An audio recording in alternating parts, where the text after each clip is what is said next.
జై శ్రీరామ్. అందరికీ నమస్కారం. వెల్కమ్ టు న్యూస్ అఖండ. నేను మీ కస్తూరి శ్రీధర్.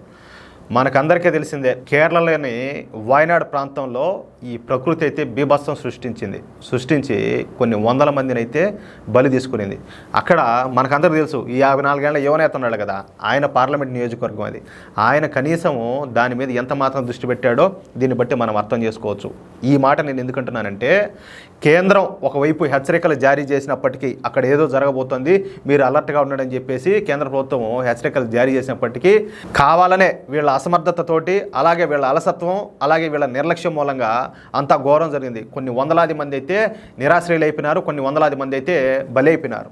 ఇంకా చూడండి, దీన్ని బట్టి అంతా అయిపోయినాకేందంటే ఏదో ఆఖరిలో మేము పోయి విచారించామని చెప్పి పోయినట్టుగా చుట్టం సీపుగా ఈయన చెల్లెలు ఇద్దరు అట్టా పోయి ఒక రౌండ్ వేసుకొచ్చారు, టూర్ వేసుకొచ్చారు.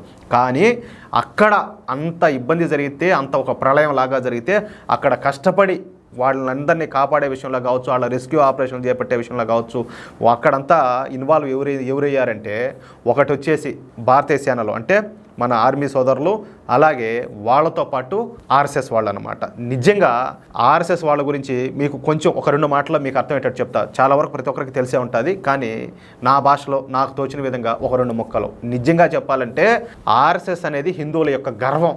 వాళ్ళు ఏంటంటే ఈ దేశాన్ని కాపాడడం కోసం, అలాగే ఈ దేశంలో ప్రతి చోట కూడా ఏదైనా ఇలాంటి విపత్తులు జరిగినా, లేకపోతే ఇటువంటి సహాయ సహకారాలు అవసరం వచ్చినా కూడా మేము కూడా ఉన్నామని చెప్పేసి, మన భద్రతా సిబ్బందితో పాటు మేము కూడా ఉన్నామని చెప్పేసి, వీళ్ళు కనీసం భద్రతా సిబ్బందికైనా కూడా జీతభత్యాలు ఉంటాయి.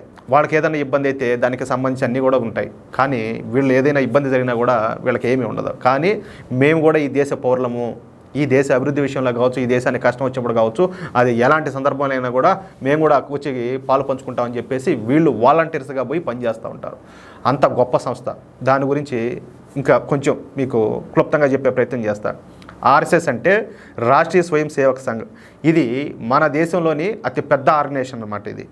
దీనిని 1925లో స్థాపించారు. క్రమశిక్షణకు మార్పేరుగా ఆర్ఎస్ఎస్ను చెప్పుకుంటారు. మన దేశ సంస్కృతి సాంప్రదాయాలను కాపాడడం కోసం, అలాగే హిందూ ధర్మ పరిరక్షణ కోసం ఆర్ఎస్ఎస్ అయితే స్థాపించబడింది. ఈ ఆర్ఎస్ఎస్లో సేవా భారతి అనే ఒక విభాగం ఒకటి ఉంటుంది. ఈ సేవా భారతి అనేది దేశంలో అనేక సేవా కార్యక్రమాలు అయితే నిర్వహిస్తూ ఉంటుంది, అది కూడా స్వచ్ఛందంగా, వాలంటీర్గా. కానీ ఈ సూడో సెక్యులర్ పార్టీలు, ఈ సూడో నాయకులు, అలాగే సోకాళ్ళ మాధవులు, కొంతమంది మత ఛాందసవాదులు మాత్రం ఆర్ఎస్ఎస్ను పూర్తిగా ఒక మత ఛాందసవాద సంస్థగా, అలాగే ఆర్ఎస్ఎస్ వచ్చేసి హిందువులను రెచ్చగొట్టే సంస్థగా, అలాగే మత కలహాలు సృష్టించే సంస్థగా పేర్కొంటూ వస్తూ ఉంటాయి. నేను చాలాసార్లు పోయా ఆర్ఎస్ఎస్ శాఖలకి. ఎప్పుడే కానీ వాళ్ళు ఒక రెచ్చగొట్టే వ్యాఖ్య ఎక్కడ చేసినట్టు నేను చూడలా, నేను వినలా. మీరు ఏదైనా చూసుంటే వినుంటే కామెంట్ చేయండి. ఎక్కడా కూడా ఉండదు. ఎలా ఉండాలా, ఈ దేశం ఎలా ఉండాలా, దానికి మన వంతు బాధ్యతగా మనం ఏం చేయాలనేది వాళ్ళు నేర్పిస్తారు. ఒక నిర్మాణ వ్యవస్థ ఎలా ఉండాలనేది వాళ్ళు నేర్పిస్తారు. అంతేగాని రెచ్చగొట్టే వ్యాఖ్యలు మిగతా వాళ్ళలాగా వాళ్ళు చేయరు. అయితే మొన్న ఈ వాయనాడులో తీవ్రమైన వరదలు వచ్చి అతిపెద్ద బీభత్సం జరిగిన సంగతి మనకందరికీ తెలిసిందే. ఈ వరదల్లో మనం చెప్పుకున్నట్టుగా 300 మందికి పైగా చనిపోగా, మరో 400 మంది ఆచూకైతే ఇప్పటి వరకు తెలియలా. అయితే వాయనాడులో ఈ కొండ చర్యలు విరిగిపడి వరదలు రావడంతో అందరూ భయపడిపోయి బాధితులను రక్షించే కార్యక్రమాలకు దూరం జరిగిపోయినారు. భయం కదా, ప్రాణం మీద ఆశ. కానీ ఈ పరిస్థితుల్లో వాయనాడు బాధితులను కాపాడడానికి ముందుకొచ్చింది ఇద్దరు. ఒకటి భారతీయ ఆర్మీ, రెండోది వచ్చేసి రాష్ట్రీయ స్వయం సేవక్ సంఘ్. మీకు అర్థమవుతుందా? దీన్ని బట్టే మీరు అర్థం చేసుకోవచ్చు ఆర్ఎస్ఎస్ అంటే ఏంటో. సరే, భారత ఆర్మీ అంటే ఇందాక నేను చెప్పినట్టుగా వాళ్ళ విధుల్లో భాగంగా వాయనాడులో రక్షణ కార్యక్రమాలను అయితే ప్రారంభించినారు. వాళ్ళకు అందుకు తగ్గ ప్రతిఫలం కూడా కేంద్ర ప్రభుత్వం నుంచి అందుతుంది. కానీ ఇక్కడ ఆర్ఎస్ఎస్ కూడా వాయనాడులో సేవా కార్యక్రమాల్లో మునిగిపోయింది. విపరీతంగా వరదలు వస్తూ ఉన్నప్పటికీ కూడా ఆర్ఎస్ఎస్ దాని అనుబంధ విభాగమైనటువంటి సేవా భారతి సంస్థలో పెద్ద ఎత్తున ఈ సేవా కార్యక్రమాలు చేయడం అయితే ప్రారంభించినాయి. వరదల్లో చిక్కున్న వాళ్ళను రక్షించడం, వాళ్ళను సేఫ్ ప్లేస్కి చేర్చడం, అలాగే బాధితులకు భోజన సదుపాయాలు కల్పించడము, వివిధ కార్యక్రమాల సేవా కార్యక్రమాలను అయితే ఆర్ఎస్ఎస్ ఈ సేవా భారతీ సంస్థలు చేస్తూ వస్తూ ఉన్నాయి. ఇందులో కూడా ఒక దురదృష్టకరమైన వార్త ఏంటంటే, ఈ సేవా కార్యక్రమాల్లో పాల్గొన్న 2 వాలంటీర్లను కోల్పోయినట్లు రాష్ట్రీయ స్వయం సేవక్ సంఘ్ ప్రకటించింది. అది ఎలాగయ్యంటే, మొదటిసారి కొండ చర్యలు విరిగిపడిన తర్వాత సేవా కార్యక్రమాలు నిర్వహించాలని కబురు అందుకున్న వాలంటీర్లు ఈ ప్రభావిత ప్రాంతానికి అయితే చేరుకున్నారు. అక్కడికి వెళ్ళిపోయారు. బాధితులైన పెద్దలు, అలాగే పిల్లలను త్వరగా ఈ సేఫ్ జోన్కి అయితే తరలించేశారు. అక్కడి నుంచి అక్కడున్న వాళ్ళని తరలించిన తర్వాత ఇంకా ఎవరైనా మిగిలిపోయినారా అని వెతికే క్రమంలో ఉండగా ఈ దురదృష్టవశాత్తు రెండోసారి మళ్ళీ ఈ కొండ చర్యలు అయితే విరిగిపడినాయి. అంటే కొంతమంది తీసుకొని వచ్చారు అక్కడి నుంచి, ఇంకా ఏదైనా మిగిలిపోయినారా అని చెప్పేసి మళ్ళీ చూడబోయినారు పాపం ఇద్దరు. పోయినప్పుడు మళ్ళీ ఏంటంటే రెండోసారి ఈ కొండచీరలు విరిగిపడిపోయినాయి.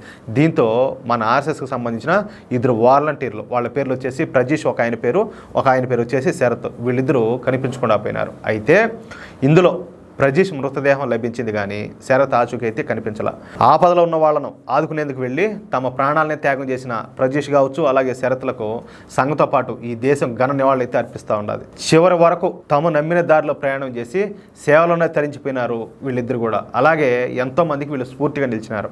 అయితే వాయనాడులో ఆర్ఎస్ఎస్ చేస్తున్న సేవా కార్యక్రమాలను ప్రత్యక్షంగా చూసినటువంటి హోలీ ఇమ్మానియల్ అనే వ్యక్తి అనమాట. ఈయన సిఎస్ఐ చర్చ్ ఫాదర్ అయినా ఆయనైతే ఆశ్చర్యపోయినాడు. ఈయన ఇంకొక స్టేట్మెంట్ కూడా ఇచ్చినాడు. ఆయన స్వయంగా మీడియాతో మాట్లాడుతూ ఆయన ఏం చెప్పినాడంటే, ఆర్ఎస్ఎస్ అనుబంధ సంస్థ అయిన సేవాభారతి ఘోర ప్రకృతి విపత్తుకు గురైన కేరళకు సంబంధించి వాయనాడులో అందిస్తున్న సేవ మాటల్లో నేను వర్ణించలేను. వాళ్ళ సేవకు సాటి మరొకటి లేదు. ఇన్నాళ్ళు ఆర్ఎస్ఎస్ పట్ల నాకు వేరే అభిప్రాయం అయితే ఉంటామనింది, కానీ వీరి క్రమశిక్షణ నిబద్ధత కూడిన సేవ చూసిన తర్వాత వాళ్ళను ప్రశంసించడానికి నాకు మాటలు కూడా లేవు. నా కళ్ళు తెరుచుకున్నాయి. ఇన్నాళ్ళు మమ్మల్ని మభ్యపెట్టి మమ్మల్ని మోసం చేసి మాకు లేనిపోని చెప్పుడు మాటలని చెప్పి ఆర్ఎస్ఎస్ మీద విషం నూరు పోసినారు. కానీ ఆర్ఎస్ఎస్ కానీ సేవాభారతి కానీ అలాంటిది కాదు. వాళ్ళు చేసిన సేవ చూసిన తర్వాత నా కళ్ళు తెరుచుకున్నాయంట. ఆ చర్చి ఫాస్టర్ మాట్లాడడం ఇక్కడ గమనార్హం.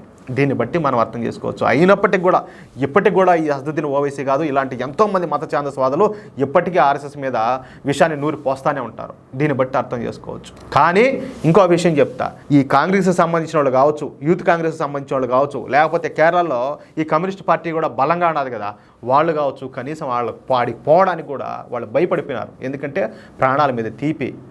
దాన్ని బట్టి అర్థం చేసుకోవచ్చు ఆర్ఎస్ఎస్కు వాళ్లకు ఎంత తేడా ఉండదు.